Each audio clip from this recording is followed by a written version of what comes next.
Bismillahirrahmanirrahim. Assalamualaikum warahmatullahi wabarakatuh. Waalaikumsalam warahmatullahi wabarakatuh. Selamat pagi ibu-ibu semuanya.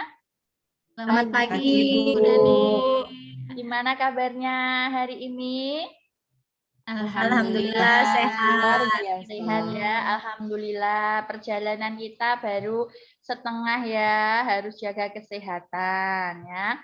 Untuk mulai pelatihan di pagi hari ini, marilah kita berdoa terlebih dahulu agar dipermudah oleh Allah Subhanahu wa taala. Semoga pelatihan pagi hari ini lancar ya. Mari dipimpin berdoa dulu, Bu Rara, monggo dipimpin berdoa. Baiklah Ibu-Ibu, sebelum kita memulai aktivitas pelatihan kita di pagi hari ini, sebaiknya kita berdoa menurut keyakinan kita. Marilah kita berdoa, dimulai.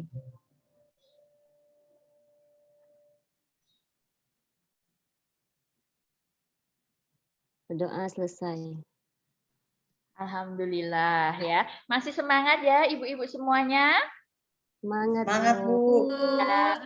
Sebelum kita melakukan pembelajaran, mari kita ice breaking dulu ya, biar kita lebih semangat, biar nanti pembelajarannya bisa masuk semuanya ya ke hati, ke pikiran ya, biar nanti ilmunya dapat terserap dengan baik dan bermanfaat. Silahkan Bu Vita dipimpin ice breaking-nya. Oke, terima kasih Bu Dani sudah memberi saya kesempatan untuk memimpin ice breaking ini. Jadi kita sebelum memulai pembelajaran, biar kita refresh, biar kita semangat, biar nggak sampai loyo nanti, kita ice breaking dulu.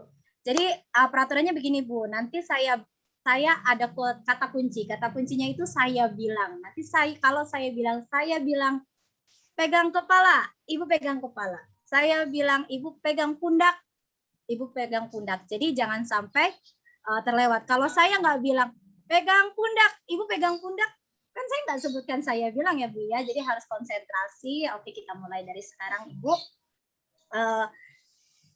Kita mulai ya Bu ya. Saya bilang pegang telinga. Pegang kepala.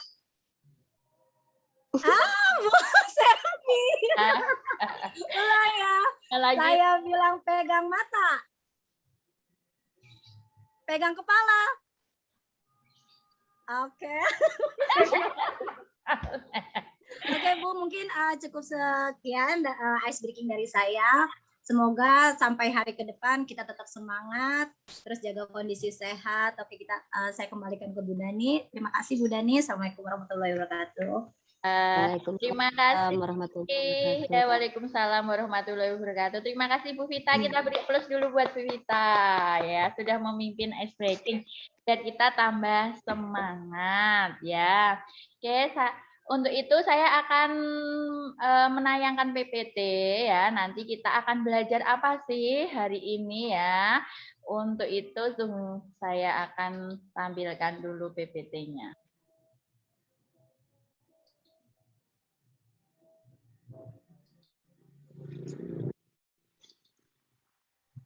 Sudah terlihat belum? Sudah, Bu. Sudah ya, oke. Sudah ada. Ya. Kita akan belajar yang namanya asesmen diagnostik untuk hari kelima ini ya. Untuk tujuan pembelajaran pada pagi hari ini, peserta dapat memahami konsep tentang asesmen diagnostik. Itu yang pertama. Yang kedua, peserta dapat memahami jenis-jenis asesmen diagnostik ya. Sudah ada yang mungkin bisa gitu ya atau bertanya-tanya, ini kira-kira apa ya? Gitu sudah ada belum? Kalau belum, kita lanjutkan di sini. Untuk refleksi diri ya, biar ibu-ibu tambah semangat, tambah kreatif. ya.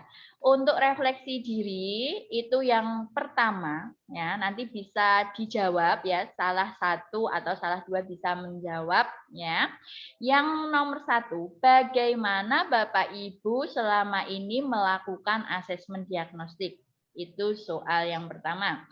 Kemudian yang kedua, apa harapan Bapak Ibu dalam memahami unit modul terkait peran Bapak Ibu ya. Saya beri waktu kurang lebih 3 menit ya untuk merefleksikan diri untuk menjawab pertanyaan dari saya sebelum materi selanjutnya. Mungkin saya akan mencoba menjawab, Bu, pertanyaan dari Ibu. Oh, alhamdulillah ya. Waktu sudah kurang lebih 3 menit ya. Ini Ibu siapa yang menjawab? Ibu Rara. Silahkan Ibu Rara, monggo. Pada soal pertama itu, bagaimana Bapak Ibu selama ini melakukan asesmen diagnostik? Mungkin yang saya lakukan pada awal tahun ya Bu, pelajaran untuk mengetahui tingkat kemampuan peserta didik. Asesmen ini saya gunakan dalam bentuk soal pilihan ganda. Mungkin itu jawaban nomor 1 ya Bu. Kemudian jawaban yang keduanya itu, apa harapan Bapak Ibu dalam memahami unit modul terkait peran Bapak Ibu. Setelah mempelajari modul tentang asesmen ini, mungkin yang diharapkan dapat menentukan jenis les yang tepat untuk mengukur pencapaian peserta didik tersebut. Juga mengetahui jenis-jenis tes, fungsi, dan cara penerapannya kepada peserta didik. Mungkin itu Bu jawabannya. Ya, terima kasih Bu Rara. Mungkin ibu-ibu yang lain ada yang menambahkan atau cukup? Cukup, Bu. Ya, tepat ya Bu Rara. Ya. Untuk ini bagaimana Bapak Ibu selama ini melakukan asesmen diagnostik ya. Asesmen diagnostik itu dilakukan di awal ya, awal tahun pembelajaran untuk mengetahui tingkat kemampuan peserta didik. Asesmen ini saya digunakan Bu Rara ya dalam bentuk soalnya yaitu pilihan ganda. Ya, kemudian yang nomor 2 ya jawaban Bu Rara tadi, apa harapan Bapak Ibu dalam memahami unit modul terkait peranan Bapak Ibu ya. Setelah mempelajari ini ya diharapkan dapat menentukan jenis ya. Ini apa ini yang cocok ya bagi peserta didik karena peserta didik kita beragam, kita akan memilih jenisnya yang cocok apa, penerapannya untuk peserta didik bagaimana, seperti itu ya. Terima kasih Bu Rara. Kalau begitu bisa saya lanjutkan ke pembelajaran berikutnya ya. Agenda hari ini ya, ibu-ibu semua ada 3 poin. Yang pertama yaitu tujuan asesmen diagnostik. Yang kedua, asesmen diagnostik non-kognitif. Yang ketiga, asesmen diagnostik kognitif ya. Bu Dani harapkan nanti ibu-ibu semua bisa memahami 3 poin itu ya. Saya lanjutkan. Kemudian ya, untuk tujuan asesmen diagnostik. Secara umum, sesuai namanya, asesmen diagnostik bertujuan untuk mendiagnosis kemampuan dasar, ya, kemampuan dasar siswa, dan mengetahui kondisi awal siswa. Ya, siswa Bapak Ibu nanti bisa dilihat saat pembelajaran baik luring maupun daring. Ya. Asesmen diagnostik terbagi menjadi asesmen diagnostik non-kognitif dan asesmen diagnostik kognitif. Tujuan dari masing-masing asesmen diagnostik adalah sebagai berikut. Ya, tujuan yang non-kognitif 1, mengetahui kesejahteraan psikologi dan sosial emosi siswa. Yang kedua, mengetahui aktivitas selama belajar di rumah. Yang ketiga, mengetahui kondisi keluarga siswa. Yang keempat, mengetahui latar belakang pergaulan siswa. Yang kelima, mengetahui gaya belajar, karakter, serta minat siswa. Ya. Untuk yang tujuan asesmen diagnostik yang kognitif, yang pertama mengidentifikasi capaian kompetensi siswa, menyesuaikan pembelajaran di kelas dengan kompetensi rata-rata siswa. Yang ketiga, memberikan kelas remedial atau pelajaran tambahan kepada siswa yang kompetensinya di bawah rata-rata. Ya, jadi keduanya itu sudah ada perbedaan antara yang non kognitif dan kognitif. Yang non kognitif itu tentang psikologisnya siswa terutama, sedangkan yang kognitif itu tentang pemahaman siswa seperti itu.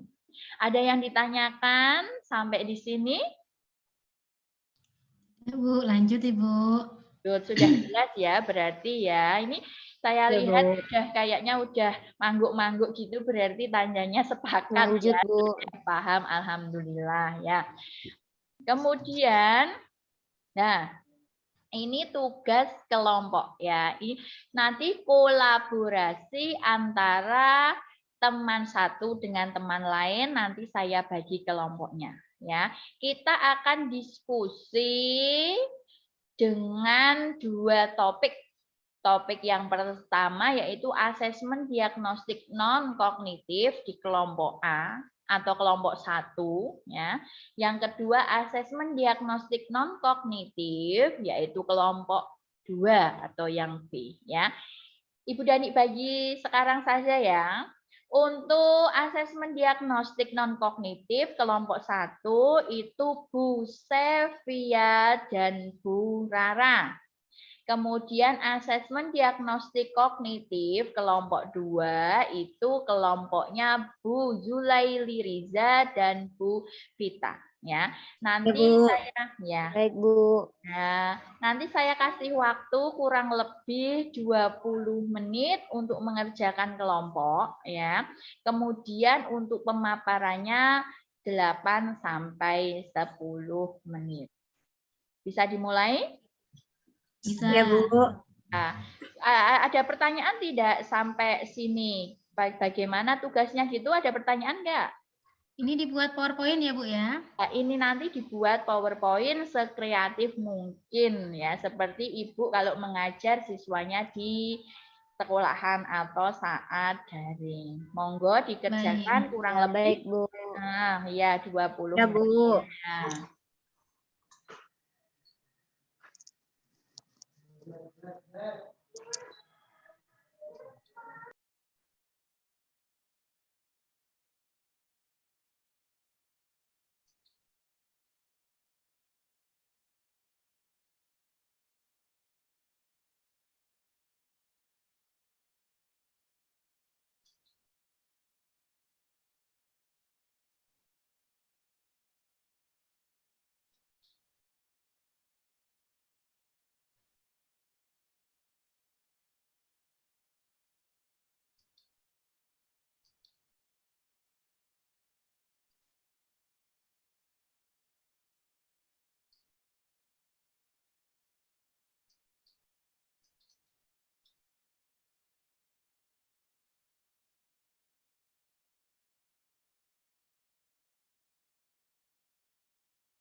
Waktunya sebentar lagi kurang lebih 5 menit ya.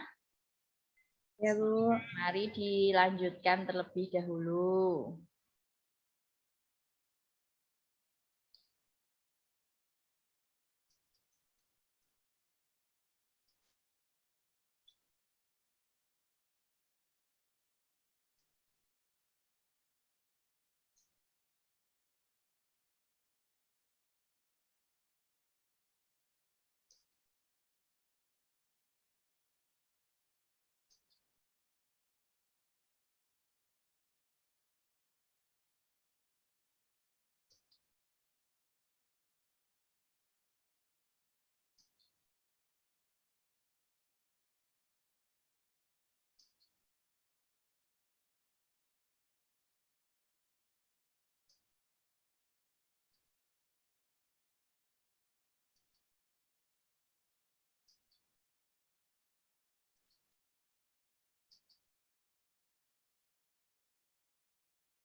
Sudah, ibu-ibu semuanya? Sudah, Bu. Nah, ini yang mau menampilkan terlebih dahulu siapa ini? Saya, Bu. Kelompok Ya, 1. bentar. Kita. Bu siapa? Bu Sevia dan Bu Rara, Bu. Sevia dan Bu Rara, ya. Bu Sevia dan Bu Rara. Mari ditampilkan sebentar. Bu Sevia bisa menampilkan? Saya kirim di grup ya, Bu. Minta tolong, Bu Dani. Oh ya.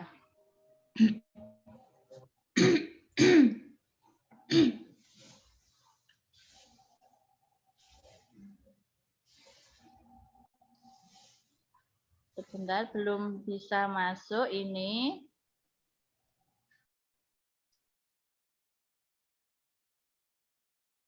Bentar.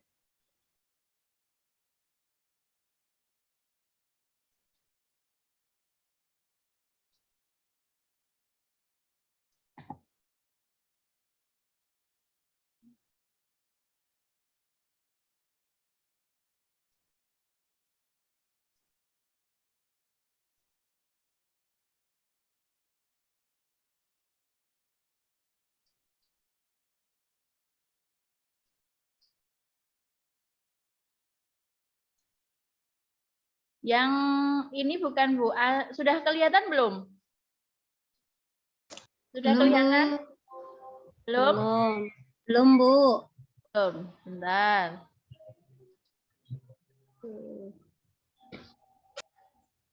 Bentar ya. Bentar, saya screen dulu. Yang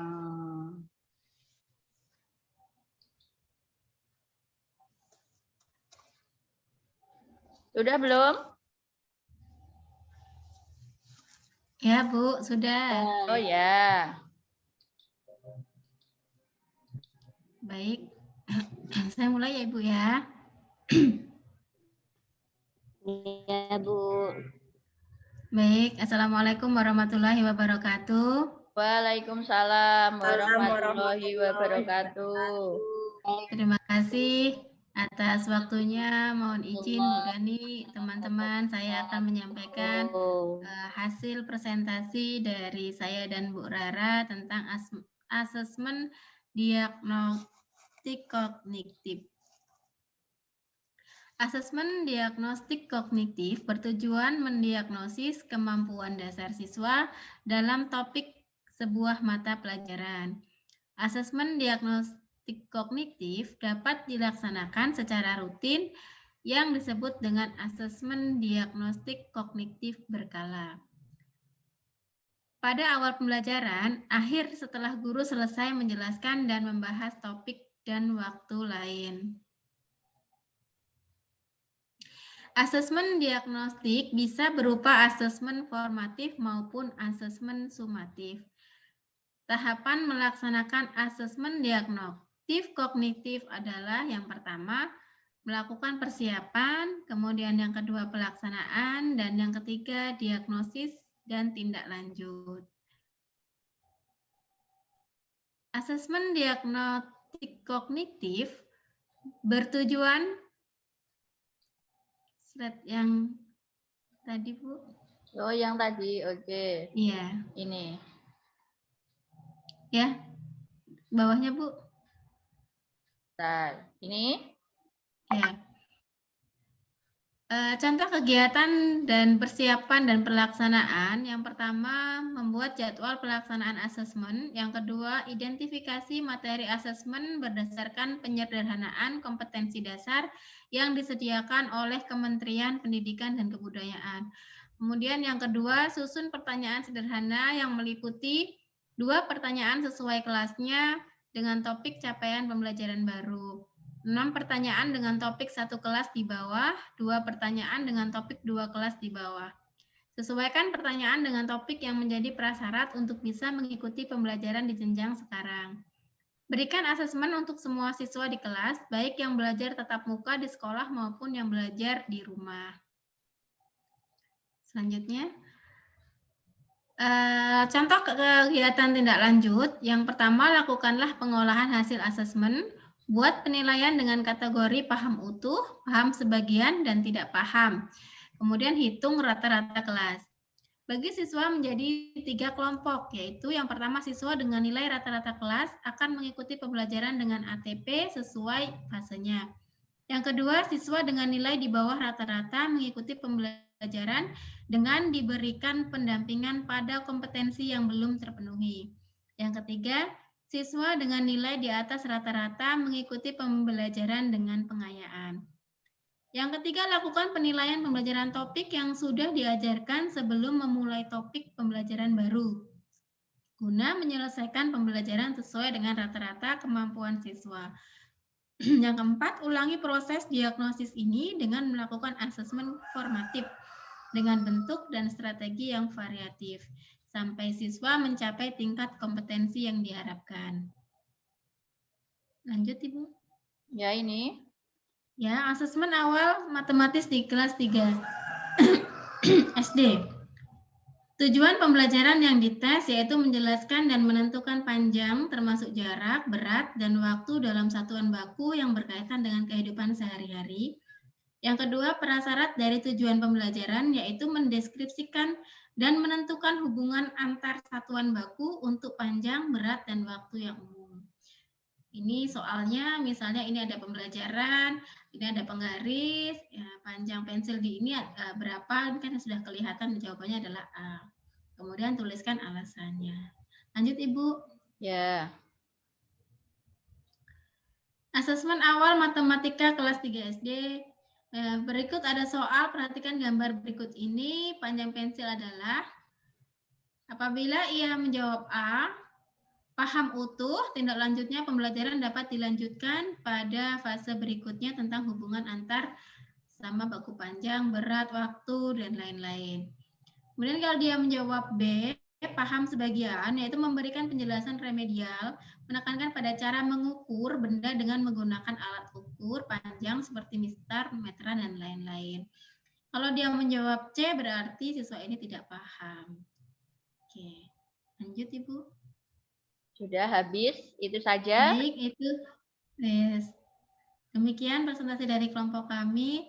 Saya mohon masukan, arahan dari Bu Dani dan teman-teman. Terima kasih. Saya akhiri. Wassalamualaikum warahmatullahi wabarakatuh. Waalaikumsalam warahmatullahi wabarakatuh. Beri aplaus dulu buat Sevia dan kelompok. Oke, baiklah ibu-ibu semuanya, ada yang mau menanggapi dari kelompok 2, mau menanggapi kelompok 1, ada pertanyaan seperti itu, silahkan. Oke Bu, mohon maaf apa saya boleh bertanya? Silahkan Bu Yuli, Bu Boleh, Bu, Riza. silakan. Terima kasih kesempatannya. Untuk kelompok 2, Bu Sevia dan Bu Rara, saya mau bertanya, untuk tadi kan untuk diagnostik kognitif ini kan dilakukan secara berkala. Mungkin bisa dijelaskan lagi maksudnya berkala itu seperti apa dan kenapa harus dilakukan secara berkala. Demikian, terima kasih. Baik, terima kasih Bu Riza atas pertanyaannya. Langsung saja saya jawab. Maksud dilakukan secara berkala yaitu dapat dilakukan secara bertingkat atau berulang. Apabila siswa belum paham, itu dapat dilakukan ulang kembali dan dilakukan asesmen kembali seperti itu, Ibu. Terima kasih. Ya, Oke, baik. gimana Terima Bu? kasih. Ya, terima kasih Bu Riza, Bu Sevia ya. Karena siswa kita tidak mempunyai karakter yang sama ya. Jadi satu siswa dengan siswa lain itu karakternya berbeda. Ada lagi pertanyaan mungkin untuk kelompok 1? Cukup? Cukup Ibu. Ya, cukup. Kalau cukup, kita masuk ke kelompok 2 ya. Untuk kelompok 2 tadi yang kognitif ya, benar ya? Ya, Bu. Ya, oke. Kelompok 2 yang kognitif. Non Bu, Oh ya, non-kognitif. non kognitif. Maaf, yang non kognitif ya. Yang non kognitif sudah kelihatan, Bu. Yang mau presentasi Sudah, siapa? Sudah, Bu. Saya Bu. Ya, silahkan. Assalamualaikum warahmatullahi wabarakatuh. Terima kasih kepada Bu Dani Waalaikumsalam Warahmatullahi wabarakatuh. sudah memberi waktunya untuk saya mempresentasikan tentang asesmen non-kognitif. Silakan Bu Dani ke bawah. Ya. Bentar. Ya, silahkan. Nah, di sini asesmen diagnostik non-kognitif yaitu asesmen yang dilakukan pada awal pembelajaran. Terus di sini mengenal hal-hal seperti berikut. Ini yang harus kita lakukan di awal pembelajaran ya Bu. Kita harus pertama itu mengenal tentang kesejahteraan psikologis dan sosial emosi siswa. Jadi kita harus mengetahui tentang karakter siswa, terus ekspresi siswa.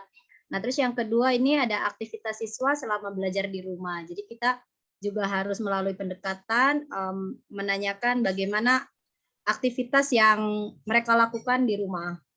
Terus yang ketiga itu kondisi keluarga dan pergaulan siswa. Yang selanjutnya gaya belajar, karakter, serta minat siswa. Dan yang selanjutnya tahapan pelaksanaan asesmen diagnostik non-kognitif adalah yang pertama persiapan Bu. Jadi kita harus melakukan persiapan terlebih dahulu tentang hal-hal yang mencakup hal-hal di atas tadi yang saya sebutkan.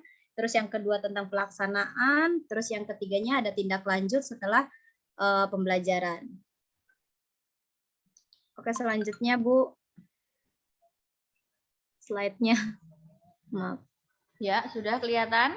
Di sini ada contoh kegiatan dan persiapan asesmen diagnostik non-kognitif. Yang pertama itu siapkan alat bantu berupa gambar-gambar yang mewakili emosi. Nah, terus di sini ada pertanyaan, Bu. Yang pertama, apa yang sedang kamu rasakan saat ini? Terus yang kedua, bagaimana perasaanmu saat belajar di rumah? Jadi ini juga kita harus mengetahui anak-anak yang melakukan pembelajaran di rumah ya Bu ya. Jadi dengan pertanyaan-pertanyaan ini kita bisa melakukan asesmen diagnostik non-kognitif. Terus yang kedua, buat daftar pertanyaan kunci mengenai aktivitas siswa.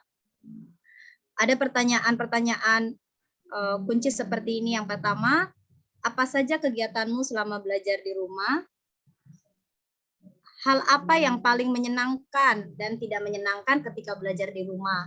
Terus yang selanjutnya, apa harapanmu? Oke, slide-nya. Ini contoh kegiatan Bu, ada gambar. Meminta siswa mengekspresikan perasaannya selama belajar di rumah serta menjelaskan aktivitasnya.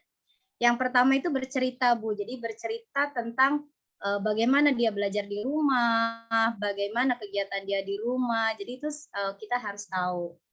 Nah, yang kedua itu menulis, terus yang selanjutnya ini menggambar.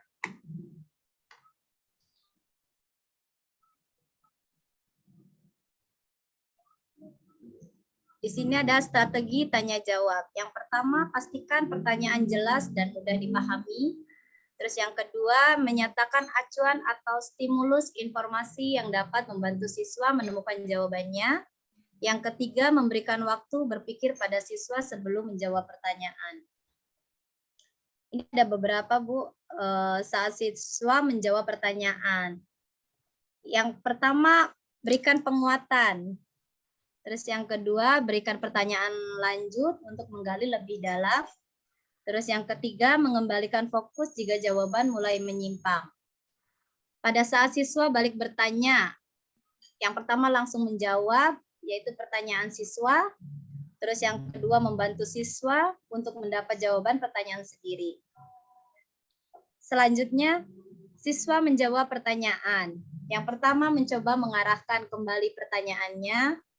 Terus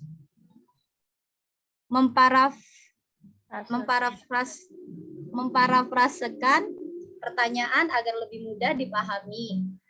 Terus yang selanjutnya menunggu beberapa saat. Nah, di sini ada tindak lanjutnya. Yang pertama, identifikasi siswa dengan ekspresi emosi negatif dan ajak berdiskusi 4 mata. Jadi jika siswa mengekspresikan emosi yang negatif, kita bisa merangkul mereka, terus mengajak diskusi dengan 4 mata. Jangan sampai teman-temannya itu tahu ya Bu ya. Terus yang selanjutnya menentukan tindak lanjut dan mengomunikasikan dengan siswa serta orang tua bila diperlukan. Ini untuk option yang selanjutnya jika kita tidak bisa menangani. Jadi orang tua perlu dilibatkan. Terus yang selanjutnya ulangi pelaksanaan asesmen non kognitif pada awal pembelajaran. Ya, sudah selesai? Oke, mungkin cukup sekian Bu untuk penjelasan dari saya tentang asesmen diagnostik non kognitif. Barangkali dari kelompok pertama tadi ada yang mau bertanya, silahkan. Silahkan Ibu. Saya Bu mau bertanya. Ya, silahkan. Bu Rara ya?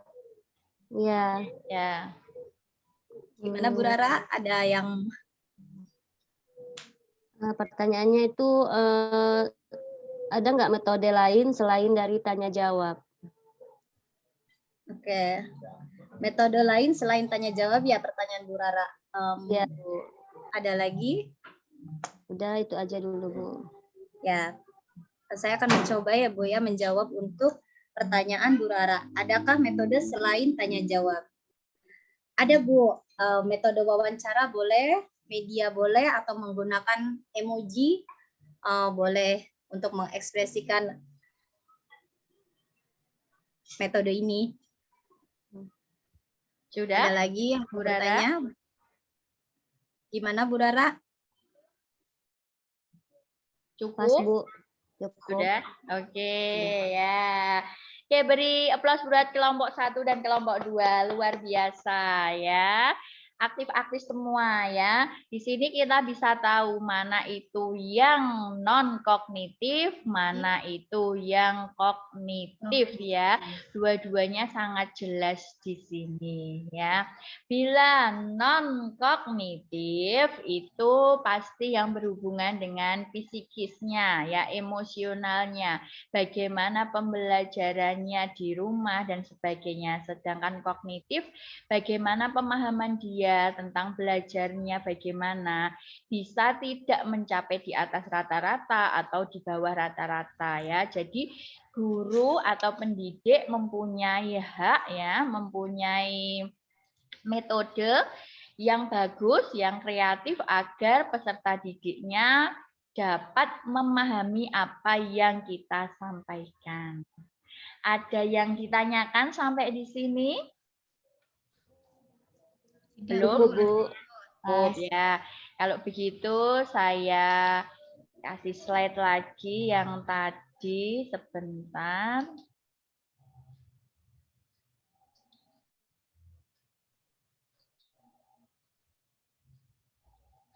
Tadi kita sampai di sini. Ya.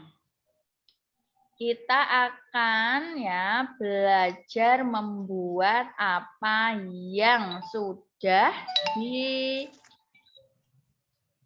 disampaikan oleh dua tim tadi ya.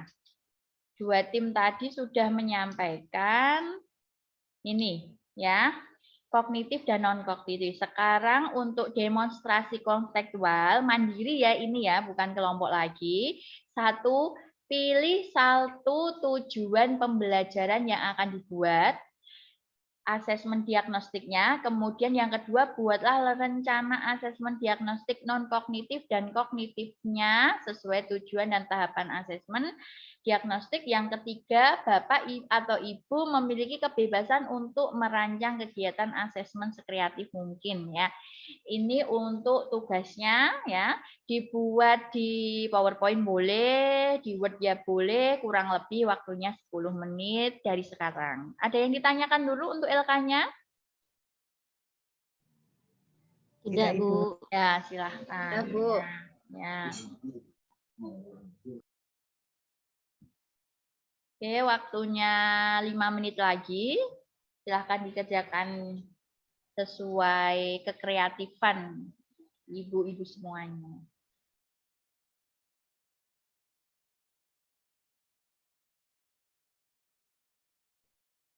Waktunya habis. Sudah ada yang selesai? Saya, Bu. Ya. Oh ya, Bu Riza ya. Bu Riza akan mempresentasikan hasil tugasnya. Share dulu ya Bu Riza. Iya, Bu. Ini ya Bu Riza ya tugasnya ya. Betul sekali. Ya, silakan Bu Riza. Saya persilahkan. Baik. Oke, terima kasih untuk kesempatannya. Assalamualaikum warahmatullahi wabarakatuh. Di sini saya akan mempresentasikan tentang rancangan asesmen diagnostik. Untuk jenjangnya adalah jenjang SMK kelas 10. Capaian pembelajarannya adalah memahami tumbuh kembang usia bayi. Untuk tujuan pembelajarannya adalah peserta didik mampu menjelaskan tumbuh kembang usia bayi dan peserta didik mampu menjelaskan teori perkembangan usia bayi menurut Sigmund Freud.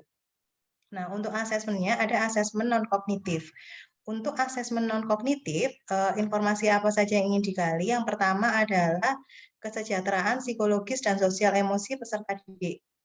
Untuk pertanyaan kunci yang ingin ditanyakan, bisa ditanyakan bagaimana kabarnya hari ini, lalu apa yang dirasakan hari ini. Nah, untuk yang dirasakan ini juga selain dengan tanya jawab, kita bisa memberikan gambar-gambar emoji untuk nantinya dipilih oleh siswa. Seperti itu, yang menggambarkan perasaannya hari ini.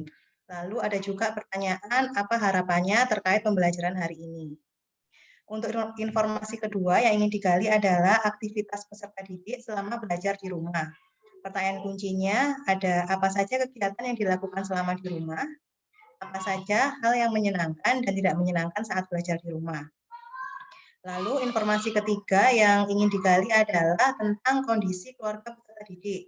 Di sini kita bisa menanyakan apakah pekerjaan orang tuanya, siapa saja anggota keluarga yang tinggal bersama, dan menurutmu 3 kata apa yang menggambarkan keluargamu. Lalu lanjut Bu. Nah, untuk yang keempat adalah pertanyaan informasi tentang gaya belajar, karakter, serta minat peserta didik. Kita bisa menanyakan, kira-kira saat belajar itu dengan menonton TV atau mendengarkan musik. Lalu bisa ditanyakan juga apakah belajar di jam-jam yang sama saat di rumah. Misalnya belajarnya selalu di jam 6 atau jam 8 setiap hari. Jadi kita mengetahui pola belajarnya siswa itu seperti apa. Langsung ke Lalu, langkah-langkah, Bu. Oke, langsung ke langkah-langkahnya saja. Ya. Untuk langkah-langkahnya untuk asesmen non-kognitif ada persiapan, pelaksanaan, dan tindak lanjut. Untuk persiapannya yang pasti disiapkan dulu alat bantu berupa gambar-gambar yang mewakili emosi, lalu membuat daftar pertanyaan kunci mengenai aktivitas siswa. Ya, untuk alat bantu yang dibutuhkan ada instrumen asesmen, gambar ekspresi emoji, ada laptop atau handphone, pastinya juga jaringan internet dan alat tulis. Untuk pelaksanaannya yaitu tanya jawab. Nah, untuk tindak lanjutnya, sebentar Ibu. Ya, Atas sedikit. Nah, untuk tindak lanjutnya, jika peserta didik menyampaikan permasalahan, maka ajaklah berdiskusi untuk mendapatkan solusi. Lalu juga bisa berkomunikasi dengan orang tua dan melakukan asesmen diagnostik non-kognitif secara berkala. Selanjutnya untuk asesmen kognitif, ini untuk waktu asesmennya adalah setelah peserta didik mempelajari mengenai tumbuh kembang usia bayi. Untuk durasi asesmennya bisa 10-15 menit. Nah, identifikasi materi yang akan diujikan adalah peserta didik mampu menjelaskan tumbuh kembang usia bayi. Lalu kita sodorkan pertanyaan, nah dari pertanyaan itu nanti akan muncul kemungkinan jawaban. Bisa benar semua, apabila jawabannya benar semua, maka skor kata atau kategorinya adalah paham utuh. Rencana tindak lanjutnya apabila paham utuh berarti penjelasan dapat dilakukan ke subbab materi berikutnya. Yang kedua, apabila ada yang salah beberapa, maka skor kategorinya adalah paham sebagian, rencana tindak lanjutnya adalah memberikan pelajaran remedial. Apabila salah semua, berarti kategorinya adalah belum paham, sehingga rencana tindak lanjutnya adalah memberikan pembelajaran remedial. Lanjut, Bu. Untuk langkah-langkahnya, sama, yaitu langkah-langkahnya ada persiapan, pelaksanaan, dan tindak lanjut. Untuk persiapan, pasti membuat jadwal dulu untuk pelaksanaan asesmennya, mengidentifikasi materi asesmen yang sesuai dengan pembelajaran, dan menyusun pertanyaan sederhana. Alat bantu yang digunakan adalah kertas dan alat tulis atau juga bisa link untuk mengerjakan tes dan akses internet. Untuk pelaksanaannya, memberikan asesmen untuk semua peserta didik, dan tindak lanjutnya adalah melakukan pengolahan hasil asesmen dan hitung rata-rata kelas. Nah, bagi peserta didik yang memperoleh nilai rata-rata ke atas akan mengikuti pembelajaran support selanjutnya. Tetapi bagi peserta didik yang memperoleh nilai rata-rata bawah, maka akan memperoleh remedial teaching dan bantuan dari guru. Nah, selanjutnya adalah ulangi proses asesmen diagnosis sesuai dengan kebutuhan kelas. Demikian presentasi dari saya. Kurang lebihnya mohon maaf. Terima kasih. Wassalamualaikum warahmatullahi wabarakatuh. Waalaikumsalam warahmatullahi wabarakatuh. Luar biasa, tepuk tangan buat Bu Riza ya. Sudah lengkap semuanya ya di situ, dari persiapan, pelaksanaan, tindak lanjut ya. Dari yang nanti belum paham bagaimana, yang sudah paham bagaimana ya. Emosi siswa semuanya sudah tercantum. Ada yang ditanyakan sampai di sini? Ada yang ditanyakan? Bu, pas. Sudah jelas ya, alhamdulillah. Ya, jelas, ya. Bu. Sudah jelas semua ya antara perbedaannya. Kemudian kita sudah buat ya seperti yang dibuat Bu Riza. Oke, saya lanjutkan.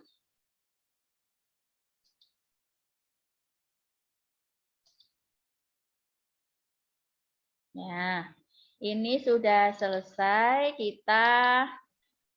Nah, ya. Ini yang 3 poin tadi ya, ada tujuan, kemudian diagnostik non kognitif dan diagnostik kognitif ya.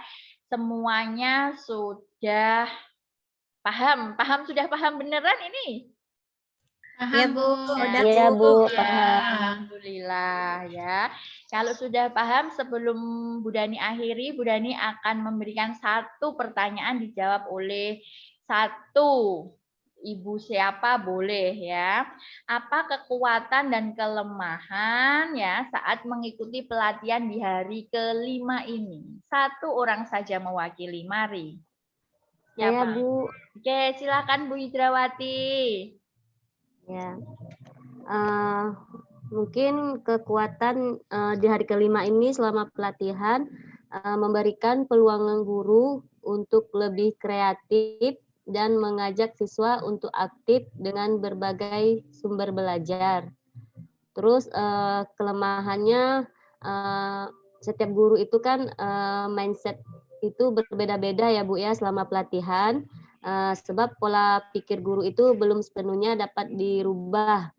Mungkin dikarenakan waktu juga ya Bu ya, karena pelatihan baru 5 hari, cukup singkat untuk kita merubah pola pikir kita. Mungkin itu saja Bu jawaban. Terima kasih Bu Hidrawati ya. Berarti mindsetnya harus segera dirubah ya Bu ya, agar nanti ya pelatihannya lancar, nanti ilmunya bisa dibagikan ke temennya, kemudian siswanya menjadi pinter-pinter ya Bu ya. Ya, terima kasih Bu Hidrawati. Ada yang ditanyakan sebelum Bu Dani akhiri? Tidak, Bu, cukup. Alhamdulillah ya, poinnya semuanya sudah tercapai, sudah dilaksanakan, sudah presentasi. Alangkah baiknya sebelum kita tutup pelatihan di hari ke-5 ini, kita berdoa terlebih dahulu. Silakan Bu Sevia memimpin doanya. Baik, terima kasih Ibu atas waktunya. Mari teman-teman, setelah pembelajaran hari ini kita berdoa, semoga pembelajaran hari ini membawa berkah dan manfaat. Berdoa dipersilahkan.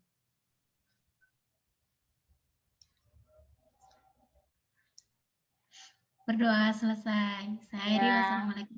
Ya, terima kasih. Tepuk tangan buat kita semuanya. Ya.